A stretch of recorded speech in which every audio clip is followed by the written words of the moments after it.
લોકશાહીના પર્વમાં સૌરાષ્ટ્રના હૃદય સમાન રાજકોટવાસીઓના આશીર્વાદથી ભારતીય જનતા પાર્ટી એ બહુમતી તરફ આગળ વધી રહી છે। ત્યારે ભારતીય જનતા પાર્ટી અને ભારતીય જનતા પાર્ટીના ઉમેદવાર બંનેને અભિનંદન પાઠવું છું। આપ સૌ એના સાક્ષી છો। આ રાજકોટનું રણ મેદાન એ સાંસદ બનવાની હરીફાઈ નથી। રાજકોટની લડાઈ કોઈ વ્યક્તિથી વ્યક્તિ વિરુદ્ધની લડાઈ નથી, કોઈ પાર્ટીથી પાર્ટી વિરુદ્ધની લડાઈ નથી। રાજકોટનું રણ મેદાન એ સંવિધાનને બચાવવાની, સંવિધાનિક અધિકારોને આગળ ધપાવવાની અને સત્તામાં બેઠેલા લોકોના અહંકારને ઓગાળવા માટેની લડાઈ હતી। મને લાગે છે કે ક્યાંય સ્વાર્થ અને ભયની દીવાર વચ્ચે ગુલામ બનાવેલા ગુજરાતની અંદર સામાન્ય માણસને ક્યાંય ડરાવવામાં, ક્યાંય ધમકાવવામાં, ક્યાંય ભરમાવવામાં ભારતીય જનતા પાર્ટી સફળ થઈ છે। પણ સફળતા માટે એને અભિનંદન।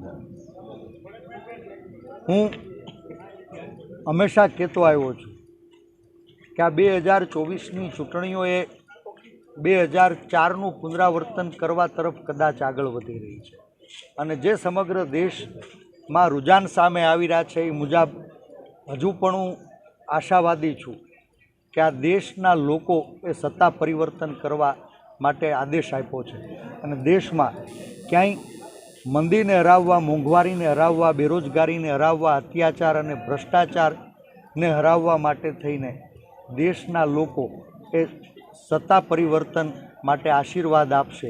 ઇન્ડિયા ગઠબંધનની સરકાર બનશે।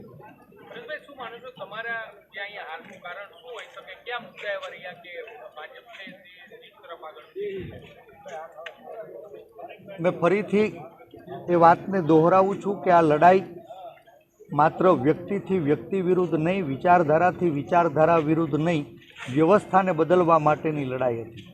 लोकोए प्रयास कर्यो। मने आनंद थाय छे कि राजकोटवासीओना हृदयने जीतवामां हूँ सफल थयो। चूंटणीओ लड़वी महत्वनी छे। हार जीत तो जनतानी अदालत नक्की करती होय छे ने जनताए जे आदेश आप्यो छे जनादेशने सहर्ष स्वीकारूं छुं। पण राजकोटवासीओए खूब ओछा समयमां भारतीय जनता पार्टीनी श्रेष्ठ पीच कोंग्रेस माटे सौथी कठिन कोन्स्टिट्युएन्सीनी अंदर आ जंगने छेड्यो तो अने एम छतां राजकोटवासीओए ओछा समयमां खूब बधो प्रेम आप्यो।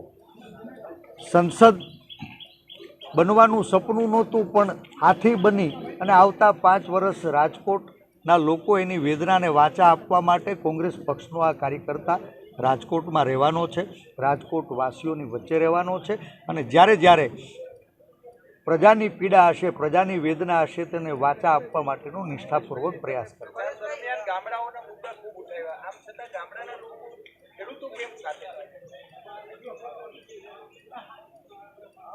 હું હંમેશા કહેતો આવ્યો છું કે ગાંધી અને સરદારનું ગુજરાત આજ સ્વાર્થ અને ભયની દીવાર વચ્ચે ગુલામ બનાવવામાં ભારતીય જનતા પાર્ટી કદાચ સફળ થઈ છે।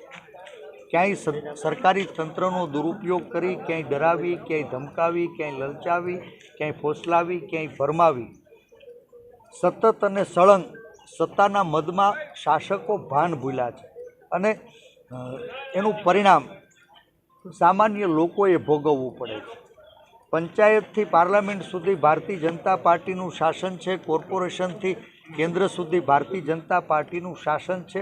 એમ છતાં શહેર હોય કે ગામડું સામાન્ય માણસની સુખાકારીમાં વધારો નથી થયો અને વાત આ મીડિયાના મિત્રો સામે પણ વારંવાર આવી છે। રાજકોટ સ્માર્ટ સિટીના વર્ષોથી સપનાઓ દેખાડ્યા પછી પણ આપણે જોઈએ છીએ કે પરિણામો પહેલાં ટીઆરમી ગેમ ઝોનની અંદર એક માનવ સર્જિત દુર્ઘટનાએ કેટલાય નિર્દોષ લોકોનો ભોગ લીધો। આ ચૂંટણીમાં કદાચ પરિણામ મેળવવામાં સફળ થાય કે કેમ એ તો આખરી પરિણામો કહેશે, પણ રાજકોટના હૃદય ઉપર જે ઘાવ પડ્યો છે એ ઘાવને બુઝાવવા માટે જે પીડિત પરિવારો છે એને ન્યાય આપવા માટે પરિણામ સુધી અમે આ લડાઈને ચોક્કસ આગળ વધારીએ।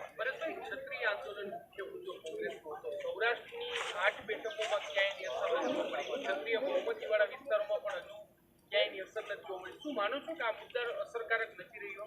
ભારતીય જનતા પાર્ટી હંમેશા વર્ગ વિગ્રહની આગ વચ્ચે રાજકીય રોટલા શેકવાનો પ્રયાસ કરે છે અને ક્યાંક વર્ગ વિગ્રહની નો પલીતો ચાપી અને રાજકીય રોટલા શેકવામાં કદાચ એ સફળ થશે. પણ આ ગાંધી અને સરદારનું ગુજરાત છે, જેણે દેશને જોડવાનું કામ કર્યું છે, 18 વર્ણની લાગણીના તાતને જોડવાનું કામ કર્યું છે.